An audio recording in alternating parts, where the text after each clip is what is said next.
Olá, pessoal, e mais um Podgat, hoje com um assunto que desperta muita curiosidade na população, que é a anestesia geral, e não só curiosidade, como também medo. E para isso nós convidamos meu grande amigo e anestesista muito competente, Nelson Bolzani. Obrigado, viu, Nelson, por você estar aqui e poder esclarecer para a população sobre esse assunto tão importante que é a anestesia geral, né? Eu que agradeço. Boa tarde a todos. Obrigado pela oportunidade mais uma vez. Parabéns pelo excelente trabalho que você vem realizando junto aqui à instituição. Ô Nelson, a anestesia geral, o que significa para a população, para o leigo, né? O que é anestesia geral? Simplesmente falando, é uma técnica anestésica onde nós colocamos o paciente para dormir, cochilando mesmo, né? Um sono profundo, onde o cirurgião, né, pode fazer então o seu procedimento de uma forma segura e sem o medo da dor, né? Todo mundo tem medo da dor hoje em dia, né? Então, com segurança, sem dor, onde a gente acaba levando todo o metabolismo do paciente, abaixando tudo, de maneira com que ele fique num coma, né? Sem percepção, a receptivos. Tá? Então ele não tem consciência, não tem estímulo doloroso que ele sinta, nada disso. Nada disso. Quando nós vamos lá na história, estudamos, lemos os romances antigos, tudo, cirurgiões barbeiros, aquele livro The Physician, né, em que a anestesia muitas vezes era dada primeiro com bebidas alcoólicas, né, depois evoluiu para o cloroforme, o éter, depois o gás do riso, né, o óxido nitroso. Como é que você vê essa evolução ao longo do tempo e o que nós estamos hoje e onde podemos ainda evoluir mais? A gente evoluiu muito nessas questões das medicações, que elas ficaram muito mais seguras. A questão da monitorização do paciente no intraoperatório, isso faz com que a gente consiga fazer cirurgias cada vez mais complexas. E o novo advento hoje que está no momento é o robô, né? A robótica, com seus vídeos, né? Então, isso faz com que então, medicação, tecnologia, faz com que a gente consiga fazer procedimentos mais delicados, com menos tempo, com poucas complicações. Menos invasivos, né? Isso gera uma necessidade menor também de uso de medicações durante a anestesia? Sim. Né? Sim. E menos efeitos colaterais. Menos efeitos colaterais, também, né? Pós-operatório. As pessoas ainda têm muito medo da anestesia. Eu acho que eu falo para os pacientes, é igual você vai viajar de avião, você pergunta se o avião pode cair. Ninguém pergunta, mas quando vai para uma anestesia geral, fala, mas doutor, eu posso morrer? É um medo constante. Hoje em dia, nós sabemos que risco sempre existe. Como é que é a segurança da anestesia geral? A gente trabalha com muita segurança, né? Com a questão das monitorizações do paciente. Risco sempre tem e é avaliado para cada tipo de paciente. Pacientes saudáveis, os riscos são muito baixos. Riscos cardiológicos, né, de reações alérgicas, são baixos.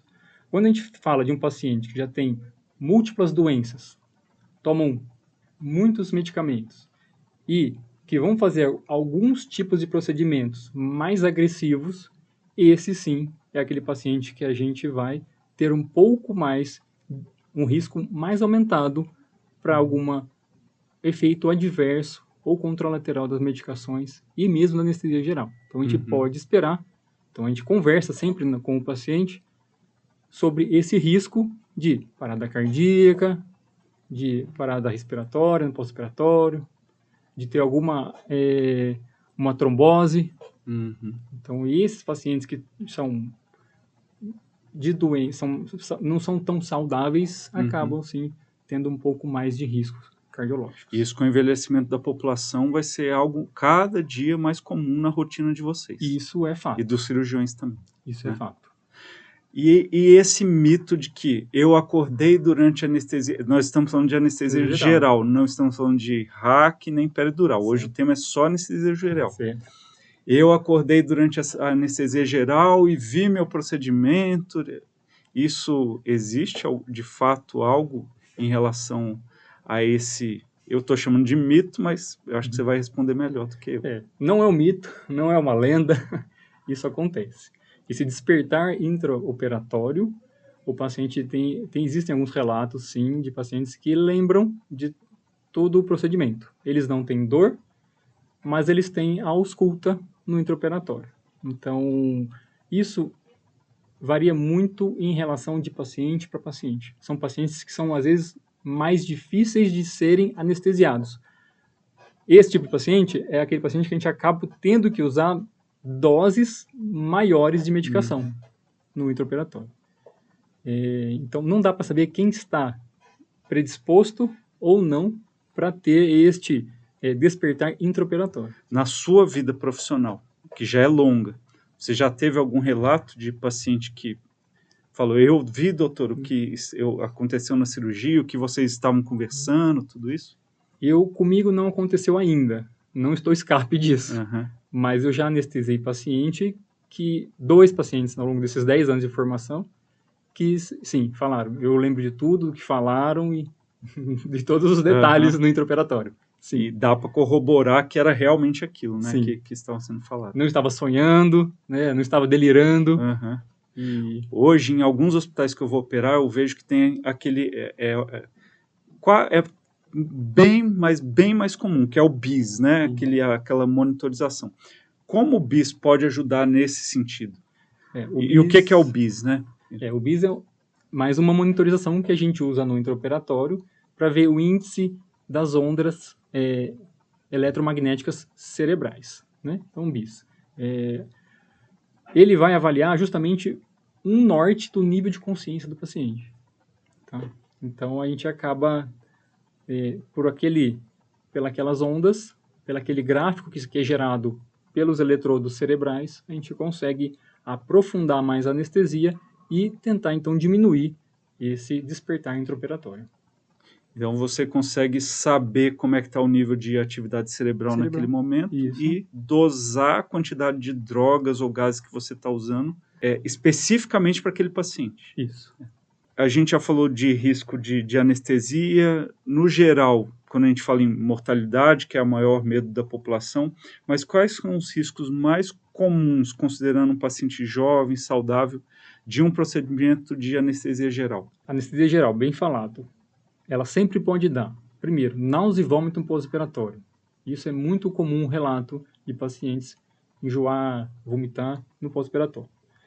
Eles ficarem ressaqueados, né? Então ficar mais sonolentos. Então isso a gente acaba considerando, fica mais tempo em observação na sala de recuperação pós-anestésica. Alergias às medicações que a gente administra, tanto medicações para dor como antibióticos, ou mesmo as medicações anestésicas podem gerar alergias em diversos graus. O grau leve é aquele que a gente trata com a medicação corriqueira e acaba revertendo. Mas tem algumas alergias que são mais graves, o que a gente acaba levando então a um choque anafilático e aí sim o risco iminente de morte desse paciente. E aí ele vai, com certeza, em observação para a UTI. Então, de mais comum a gente tem isso, náusea e vômito, dor e as alergias. De mais comum na anestesia geral que a gente vê nas salas de recuperação. E só para o leigo entender, choque é quando a sua pressão vai... o sangue não chega nas extremidades, nos órgãos principais, né? A pressão vai lá embaixo. A pressão despenca e a gente tem que usar medicações específicas para aumentar essa pressão arterial. Joia. Era até uma pergunta aqui, a anestesia pode causar reação alérgica, complicação grave? Sim, está citado, né? E como é que você decide se vai ser anestesia geral, se vai ser uma peridural, uma raquianestesia ou só uma sedação? Como é que faz parte essa avaliação pré-cirúrgica? Essa programação ela é definida muito na avaliação pré-anestésica. Logicamente que toda essa avaliação pré-anestésica ela pode mudar no pré-operatório imediato, mas a gente combina alguns fatores, comorbidades do paciente, a técnica cirúrgica que vai ser executada para a gente poder definir a técnica anestésica no intraoperatório. De maneira geral, do umbigo para baixo, procedimentos que vão usar do umbigo para baixo, a gente acaba fazendo uma peridural, uma raquianestesia, né? Do umbigo para baixo. Do umbigo para cima, a gente já acaba optando por anestesia geral, tá? Ou então alguns bloqueios quando são membros distais, né? A parte mais distal do membro, alguns bloqueios de nervos. Faz uma sedação, um bloqueio de nervo. Então, resumindo, vai depender do procedimento que o paciente vai sofrer, da técnica que o cirurgião vai executar, para a gente, juntos, com as comorbidades que a gente tem na mão, definir qual que é a melhor técnica para aquele paciente. Os pacientes que vão ser submetidos por vídeo, né, as cirurgias de videolaparoscopias, essas todas são gerais. Não tem como outra técnica ser executada. Então, toda cirurgia abdominal por vídeo, que é mesmo sendo menos traumática, geral. E quando se fala em anestesia geral, se fala em intubação e ventilação mecânica. Ou respiração artificial, popularmente chamado. Isso. Né? É a diferença de uma sedação para um procedimento que você rebaixa mais o paciente. A sedação a gente mantém o drive respiratório, o drive ventilatório do paciente. Então, isso é uma sedação. A partir do momento que o paciente perde o drive respiratório, devido às medicações anestésicas que a gente faz, a gente acaba, então, classificando como anestesia geral e precisa da prótese, uma ventilação mecânica ou mesmo a ventilação manual daquele paciente. Que seria o tubo, né? Isso. Tubo, máscara laríngea. Quais são as possibilidades de intubação? Né? O mais comum as pessoas conseguem ver pela boca, né? Mas existem outras técnicas. Quais seriam essas técnicas? Intubação nasal, que a gente usa muito na boca maxilo, né? Na cabeça e pescoço. Então, intubação nasotraqueal, então o tubo vem do nariz para o pulmão, ou então o tubo vem da boca para o pulmão. Alguns pacientes com traumas de face, a gente faz aquela intubação, ou pede já para o cirurgião fazer a traqueostomia, então faz a intubação traqueal, pelo traqueostoma. Na traqueia. Isso não passa pela boca nem pelo nariz. Todos têm a intenção de ter uma via de acesso daquele aparelho mandando ar e tirando o ar dos pulmões do paciente. Isso. Né? A gente acaba, então, como eu te falei, na anestesia geral, o objetivo é esse, a gente deixar ele mais em coma induzido, o plano anestésico mais profundo, moderado profundo, para que a gente tenha um bom campo operatório. Então, isso a gente acaba perdendo o drive respiratório e o respirador precisa fazer o que o paciente não vai fazer mais a partir das medicações que foram feitas. E logo quando acorda da anestesia, pode haver alguma amnésia, você falou de náusea, vômito, né, que é mais comum, mas o paciente pode ter perda de memória de algum período ou ficar com essa perda por algum período maior?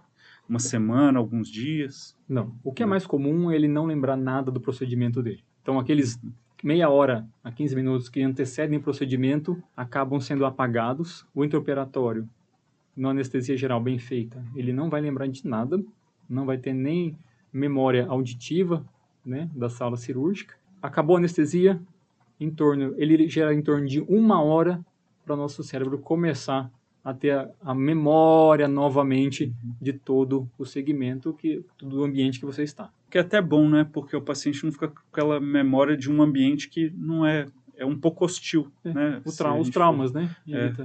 Evita trauma psicológico, né? Sim.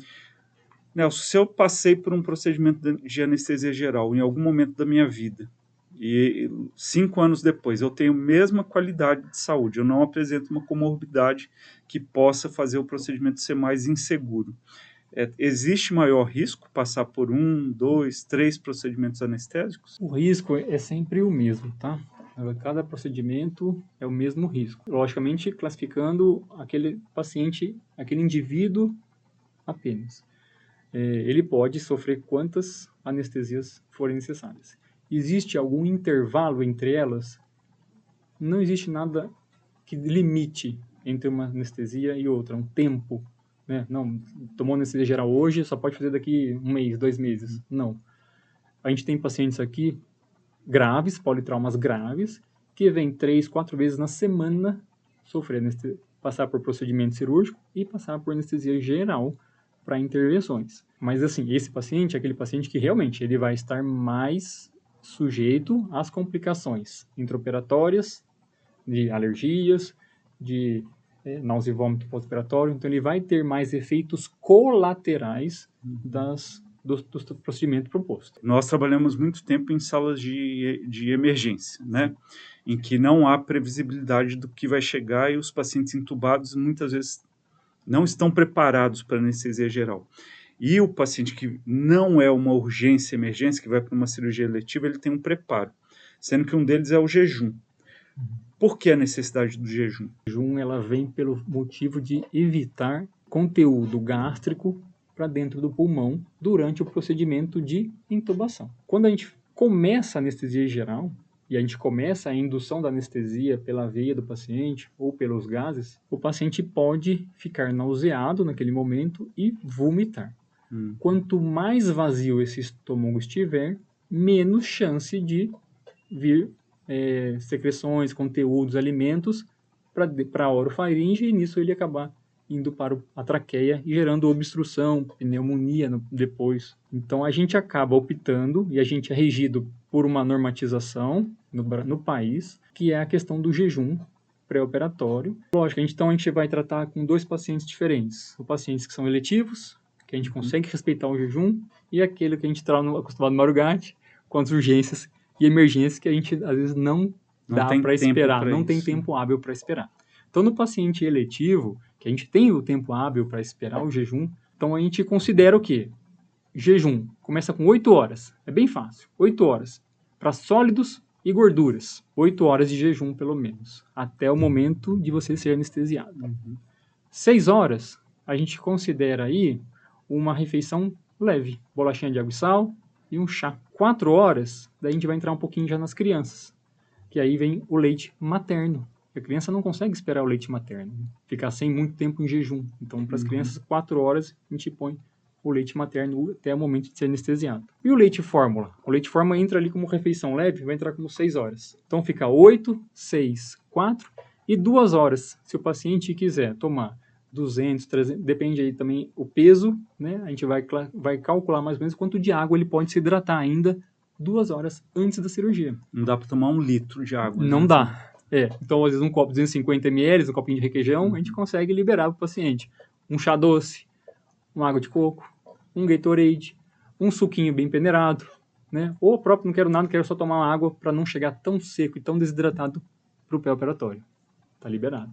Então, isso a gente chama de abreviação, né, dos tempos de jejum. Então, quanto menos desidratado ele chega, melhor o intraoperatório e o pós-operatório desse paciente.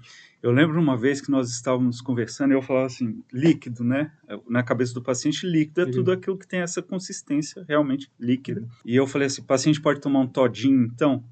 E aí a sua resposta falou, isso vai virar uma coalhada, né? Assim que cair no estômago. Então o leite foge dessas... Né? Leite foge. O leite ele entra como lácteas, sólido. Né? Isso aí. Toda bebida láctea entra como sólido. Ele vira um queijo no estômago. Né? Então, 8 horas para leites e derivados. Tá bom? Uma vez nós tivemos um episódio aqui do paciente que ele ficou com tanto medo de ter fome antes do procedimento, que durante a madrugada ele comeu um pacote inteiro de bolacha de água e sal. Não respeitou as 8 horas, nem 6 horas, acho que foram 3 horas prévias à cirurgia, e na indução ele teve um baita de uma êmese, um vômito muito importante. Está induzido, não tem tosse, ele absorveu, e teve uma pneumonia realmente muito grave no pós-operatório, teve que ir para a UTI, tudo. Então, daí a importância realmente desse respeito. Né? Se acabar conhecendo o paciente naquele momento, então o ideal é realmente respeite o jejum. A gente sempre fala para o paciente, respeite o jejum. É para sua segurança. A gente está ali, anestesista, para fazer o melhor procedimento com a melhor segurança possível. E isso vai entrar como segurança do paciente. A questão do jejum ela é primordial, quando dá para respeitar nos pacientes seletivos. E voltando no jejum, e balinha, chiclete. Às vezes o paciente fica nervoso, né? Começa com um chiclete, come uma bala. Se a bala ela consegue dissolver, a gente vai classificar ela como 2 horas de jejum.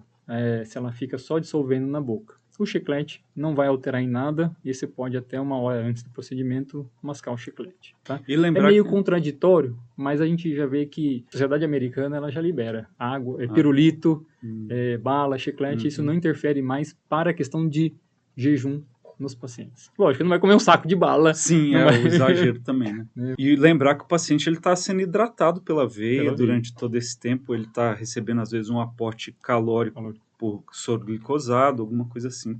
Então ele não vai deixar de ter esse aporte nutricional para aquele momento, né? Sim. E hidratação também.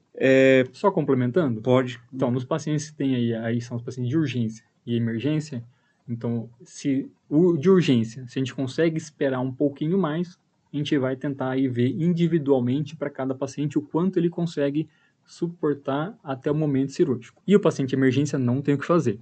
Aí o anestesista vai aplicar uma técnica anestésica geral, chamada de indução em sequência rápida, e aí o risco de de vomitar é alto, mas a rapidez faz com que a rapidez na execução é o que vai ditar o risco da broncoaspiração. Só esse detalhe. Então, pacientes de emergência que não dá para esperar, vai ser anestesia geral, vai ser indução em sequência rápida, e vamos esperar ver o que nos espera naquele momento crítico da intubação. A gente coloca aquele tubo dentro do pulmão do A paciente. intubação sequência rápida é usada no SAMU, por exemplo, né? SAMU. Está na rua, está numa residência, vai usar essa técnica. Você não sabe realmente se o paciente está em jejum ou não. Às vezes acabou de almoçar, jantar, e o risco pode ser grande. Na visita pré-anestésica, que normalmente nos pacientes sempre vai acontecer, né? Mesmo no caso de emergência e urgência, o anestesista vai avaliar aquele paciente previamente. É necessário fazer alguns exames de praxe obrigatório? Os exames vão de cada instituição, protocolo institucional. Por exemplo, hoje o Marugatti tem um protocolo de avaliação pré-anestésica e de exames pré-operatórios. Então, os pacientes eles são classificados em ASA. De acordo com o ASA, a gente pede ou não pede exames. Crianças, público pediátrico, hoje no Marugatti, no máximo a gente pede um hemograma e só. Só para ASA, Nelson, é a American Society of Anesthesiology. Isso. É uma classificação de risco para esses pacientes. Isso, né? É uma classificação de risco, uma avaliação clínica de risco desse paciente ter alguma complicação no momento anestésico. Quanto maior, vai de 1 a... Vai de 1 a 5. Quanto maior esse score, maior o risco clínico desse paciente ter alguma complicação intraoperatória ou pós-operatória. Então, pacientes aí vai de acordo com a idade e a comorbidade desse paciente. No geral, hemograma, os pacientes jovens, né? Eletrocardiograma, a gente vai pedir naqueles pacientes que têm algum grau de doença cardiológica, hipertensão, gera problemas cardíacos, né? Então hipertensos, pacientes que já foram infartados, né?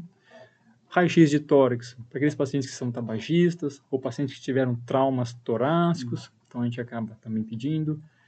O coagulograma, ele de certa forma, ele dá um norte com relação à questão de quanto a coagulação desse paciente está eficaz naquele momento, né? É só um norte. Aí, exames a gente pode fazer vários outros, né? Ecocardiograma, espirometria para avaliação pulmonar, mas no geral, então a gente vai ter que avaliar o paciente, ver a comorbidade que ele tem, qual o procedimento que vai ser proposto cirúrgico para esse paciente, para a gente guiar então os nossos exames a serem solicitados pré-operatório. Nelson, muita gente, e tem até na medicina essa visão de que o anestesista ele faz a intubação, senta na cadeira e ele espera a cirurgia ocorrer e depois ele volta a agir.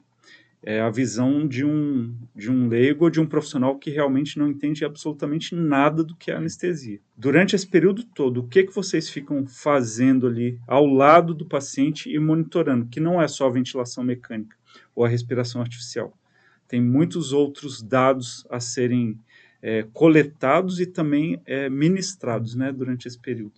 Eu gosto de comparar a anestesia como um piloto de avião. Todo mundo só lembra do anestesista quando está decolando e quando está pousando. Assim, quando você está lá em cima no voo, você está voando. Voo de cruzeiro. Voo de cruzeiro, velocidade de cruzeiro.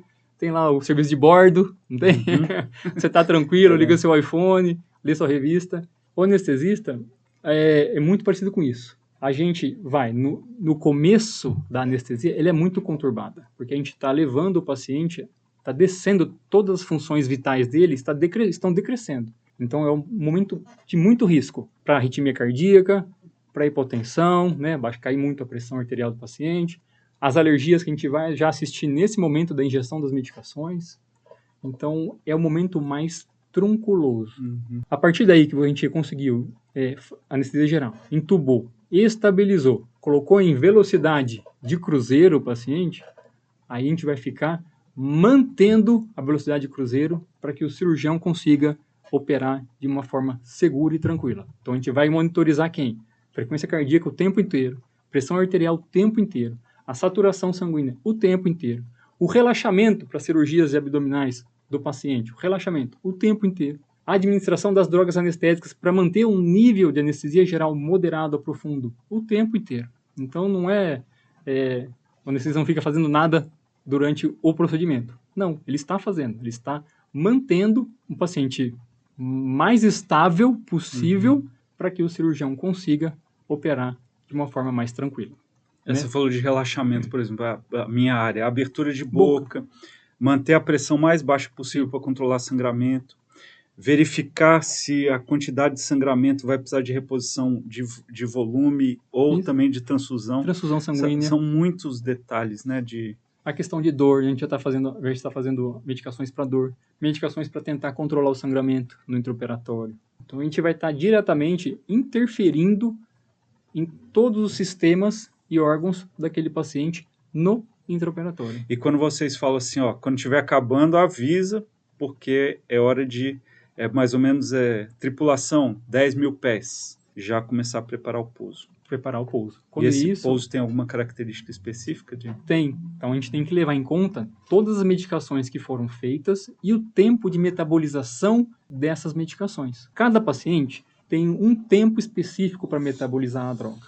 Logicamente, assim, a gente tem uma maneira geral que, por exemplo, um Rocurone demora meia hora, uma meia-vida para fazer um efeito e sair do corpo. Só que depende. Idoso, isso muda, porque ele tem uma função renal mais prejudicada, uma função hepática mais prejudicada. Então, quando a gente avisa a nós, anestesistas, que quanto tempo mais ou menos previsão de acabar, para a gente já poder ir reduzindo a dose das medicações anestésicas para que o paciente consiga ter um despertar mais tranquilo e muito próximo do fim da sua cirurgia. Senão, você acaba a sua cirurgia e ainda tem todo um tempo de metabolização e excreção das medicações, que aí é de cada paciente para paciente. Hoje, nós temos muitas medicações que são antídotos que a gente pode lançar mão, mas são medicações. Então, podem dar mais efeitos colaterais, mais alergias. Se a gente puder não usar, melhor. Às vezes um despertar mais agitado. Pode gerar um despertar mais agitado. Então, quanto mais suave é a nossa descida do voo, nossa descida das medicações anestésicas, mais tranquilo é o paciente no despertar, menos efeitos colaterais e mais acordado ele consegue ir para a sala de recuperação, então abreviando até o tempo de recuperação pós-anestésica lá na sala de recuperação. E nas questões do dia a dia, da rotina, por exemplo, as mulheres que não se pode usar joias, tudo. O que você fala de cílios postiços, esmalte, tem alguma preparação, prótese dentária? Como é que o paciente faz antes de vir para a cirurgia? Abolir tudo isso? Tem uma normatização, que é a NR32, que orienta, e a gente acaba explicando na visita pré-anestésica, não pode vir com adorno nenhum para a cirurgia. E eu te explico depois o porquê. Vamos falar quais são os adornos. Você já falou alguns. Cílios postiços. Unha postiça. Esmaltes muito pretos, né, muito escuros na unha. Está na moda agora, apliques de cabelo, né, lente de contato. Próteses, né, dentaduras, a placa mesmo hoje Invisalign, né, todos esses dispositivos a gente orienta que não venha riscos de quê? Acidentes, queimaduras, tá? Cílios postiços, por exemplo, como cirurgias que vão usar bisturi elétrico, já tem fotos e trabalhos publicados que tem queimadura já na pálpebra. E aí você ir para uma cirurgia, fazer uma cirurgia nada a ver, né? Uma mão, pé, alguma coisa, e sai com o olho queimado, né? Com a pálpebra do olho queimado. Desnecessariamente. Então a gente pede que tire os cílios postiços, tire os apliques, tire a unha postiça quando tem-se tempo. Nas emergências, faz e assume-se o risco de uma possível queimadura para esses pacientes que têm usando esses adornos, vamos dizer Piercings assim. Também, que são muito comuns em jovens hoje. O que dá para tirar já no pré-operatório imediato, a gente acaba tirando, mas se o paciente tem condições de tirar antes, que tenha antes para a sua cirurgia eletiva, sem piercing, sem unha postiça, um esmalte clarinho, uma maquiagem, se a pessoa quiser muito vaidosa, quiser uma maquiagem mais leve, tudo bem, pode vir. Mas fica essa ressalva, isso é importante, porque cada vez mais ficar mais vaidosa, né? Mas é um fator que eu acho que incomoda, especialmente o público feminino, de estar no hospital às vezes recebendo visitas de parentes e não quer estar, né, sem a maquiagem, tudo isso. Mas é importante para esse momento respeitar as normas para não ter alguma complicação, né? Isso, é medo de complicações mesmo. Uhum. Beber água líquida já falamos, né? E a última pergunta, Nelson, se eu tiver tosse, febre, ou tiver subfebril com algum quadro gripal num pré-operatório que não seja uma urgência ou emergência, quais as orientações que vocês dão? A gente pede para adiar o procedimento entre 15 e 21 dias pós síndrome gripal. Síndrome gripal eu falo assim, é dengue, pode ser chikungunya, pode ser Covid, né? Então, se você está doente e se preparando para uma cirurgia eletiva, evita pelo menos uns 15 a 21 dias do seu organismo se reorganizar para a gente poder, então, reprogramar, né, o teu procedimento eletivo. Toda anestesia geral, toda cirurgia te leva a baixa imunidade. Lembre disso. Então, se você já vem para o procedimento com uma imunidade mais baixa, a gente acaba mantendo ele mais baixo e aí o risco de infecção no pós-operatório, pneumonia no pós-operatório, só aumenta, E adiando. vocês indicam algum cuidado no pós-operatório imediato? Por exemplo, uma semana, eu operei hoje, dá 7 dias, eu tenho que fazer mais repouso, evitar o uso de bebidas alcoólicas. Aliás, vou entrar nesse tema agora, mas tem alguma recomendação específica para o pós-operatório para evitar esses riscos devido à baixa imunidade? O pós-operatório é muito ditado em relação à cirurgia que você está. Ela vai ser teu limitador. A gente orienta aqui o quanto o deambular precoce é legal, né? Tomar o sol, caminhada leve, não vai fazer nenhum esforço físico intenso, mas isso o fato de se movimentar, isso é preconizado para que o paciente comece, então, voltar a uma vida próxima do normal. Então, precisa. Repouso, sim, acima de tudo, mas se movimentando de forma com que você não exceda o seu limite pós-cirúrgico e a orientação do seu cirurgião. Nelson, aí nós vamos entrar agora num tema muito espinhoso, porém muito comum aqui no nosso serviço, que é o uso de álcool e especialmente drogas como cocaína e crack. Quais os riscos que esse paciente... Eu estava lendo um artigo científico essa semana e mostrando a mortalidade de pacientes de 20 a 45 anos sem comorbidade nenhuma, mas usuários de cocaína, com infarto agudo do miocárdio, fatais, com o aumento da mortalidade e também com o desenvolvimento de insuficiência cardíaca congestiva. Quais os riscos desses pacientes que vão ser jovens sem comorbidade, usuários de droga? Quais os riscos para serem submetidos a uma anestesia geral?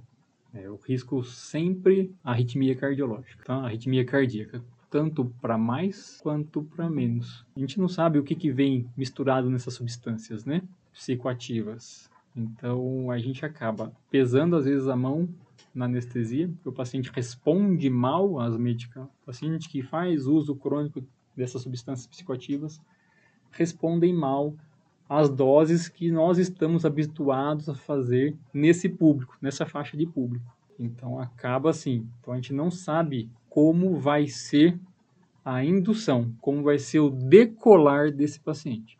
E o decolar pode gerar, sim, arritmia cardíaca com possibilidade de infarto no intraoperatório ou no pós-operatório imediato. Pode, com sim. Risco de morte ou sequelas, né? E em casos de cirurgia que não são de emergência ou urgência, é necessário esperar um tempo para que o efeito dessa droga, a meia-vida, já tenha passado para fazer uma anestesia com mais segurança? Existe algum protocolo para isso? A gente pede que realmente pare, né? Pelo menos aí uma semana, de 15 dias a uma semana. Mas também a gente entende que o paciente ele entra num processo de abstinência. Então não dá para dizer um tempo exato para parar. Porque por mais que você oriente, pode ser que ele não execute a sua orientação. Então a gente vai sempre trabalhar com a informação de que aquele paciente ele é usuário de alguma substância psicoativa e que ele sim está sujeito a uma complicação um pouco mais grave no intraoperatório e no pós-operatório.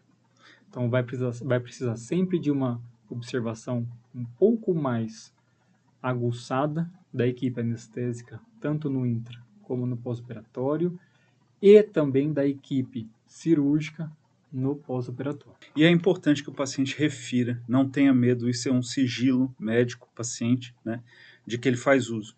Porque muitos têm vergonha e omitem o uso da droga e acabam sendo submetidos a um risco que poderia ter sido evitado. Né? Nelson, agora para a gente finalizar mesmo, você, além de anestesista aqui, você tem um papel de professor, né? Existe a residência em anestesiologia aqui na rede Mário Gatti. Como é que você vê essa formação do anestesista? Quanto tempo ela dura? E por que você recomendaria que novos profissionais formados em medicina procurem a rede Mário Gatti para aprenderem a ser anestesistas? Hoje eu faço parte dos docentes, né, da residência médica. É credenciada pelo MEC. Então, o Mário Gatti tem a residência credenciada pelo MEC, isso é um fator importante. Onde nós temos um campo de estágio muito grande. Então, para aquele médico que quer se formar e optar vir para o Mário Gatti, a gente tem, se ele não tiver preguiça, pode aprender com os ensinamentos do hospital. O nosso público hoje, do trauma, né? Nós somos hospitais hoje de urgência e emergência. Pacientes, a gente trata muito o paciente dos politraumas e também o nicho oncológico, que é um público difícil de ser anestesiado. Demanda, sangram muito no intraoperatório, são cirurgias muito complexas. E para isso, o anestesista acaba desenvolvendo muitas habilidades manuais. Lógico, as técnicas em si, das medicações, mas as habilidades manuais, como procedimentos invasivos no paciente. Então, te torna um profissional diferenciado no mercado. Né? Então, a gente acaba fazendo muito acesso central, sondagem vertical de demora, tem Pressão intraarterial. Pressão intraarterial. Tem possibilidade de participar das cirurgias também. O cirurgião, às vezes, deixa você entrar em campo cirúrgico com eles. Então, não fica só no seu campo, no acomodado só na anestesia. Você pode ampliar o seu leque de procedimentos, o seu leque de conhecimento. E isso trocando sempre informações com todo mundo, né? Hoje o Mário Gatti ele tem 3 vagas de R1. Junto com o Mário Gatti, nós somos conveniados com a Maternidade Campinas, o que forma o SUS Campinas com relação à parte da anestesia. Lá são 6 residentes da anestesia, mais 3 do Mário Gatti, 9 residentes. E eles fazem rodízio. Né? Passam pelos hospitais. E o tempo de formação são 3 anos de formação. Isso eu gosto de frisar para dar a devida importância a esse papel do hospital, que não é só assistencial. Ele forma profissionais na anestesia, na cirurgia geral, na procto. E aí, gente, bucomaxilo, são muitas especialidades, né? E que esses profissionais vão trabalhar pelo Brasil inteiro. Então, a importância institucional na educação, cada dia maior, né? E esse canal vem também para reforçar isso, né? Educar. E agora educar não só os profissionais de saúde, mas educar também a população. E tudo que você disse aqui, certamente são informações absolutamente valiosas para a população, né? Por isso a gente espera que esse vídeo chegue na maior número possível de pessoas. Então, se você puder compartilhá-lo, dar o like, inscrever-se nesse canal, nos ajudar a crescer, para que informações de qualidade dadas por um grande especialista essas informações possam chegar na população em geral e também nos nossos colegas de profissão. E eu queria te agradecer pessoalmente pelo amigo que você é, pelo profissional diferenciado e que veste a camisa do SUS. Você é reconhecido aqui, todo mundo reconhece isso.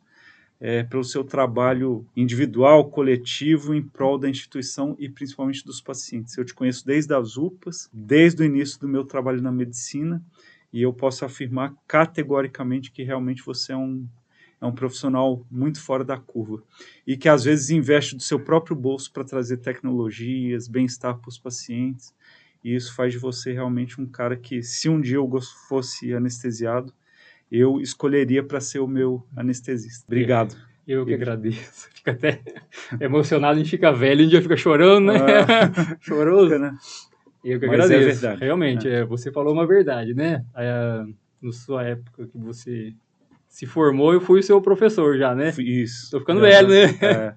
Foi, né? Eu agradeço. Realmente, eu gosto do que eu faço. Faço com amor, faço com carinho. Se eu posso agregar valor ao meu trabalho para oferecer um pouco melhor para o nosso paciente, eu faço. Assim como a gente vê que você faz também, vê o que você construiu aqui nesse estúdio. Eu espero que eu tenha agregado para a população em geral e para os colegas, né, futuros colegas anestesistas e para os colegas anestesistas, agregado algum conhecimento. E acho que eu falei muito, quero ser um pouco mais breve. Né? Só quero agradecer mesmo e me disponibilizar. Por que você precisar, estou sempre às ordens para as próximas aulas, próximas palestras. E conta com o amigo aqui. Isso aí. Vamos educar a população agora. Nossa missão. Isso aí. Estamos juntos. Obrigado, Nelson. Eu que agradeço. Gente, até o próximo podcast com mais informações relevantes para você sobre saúde geral.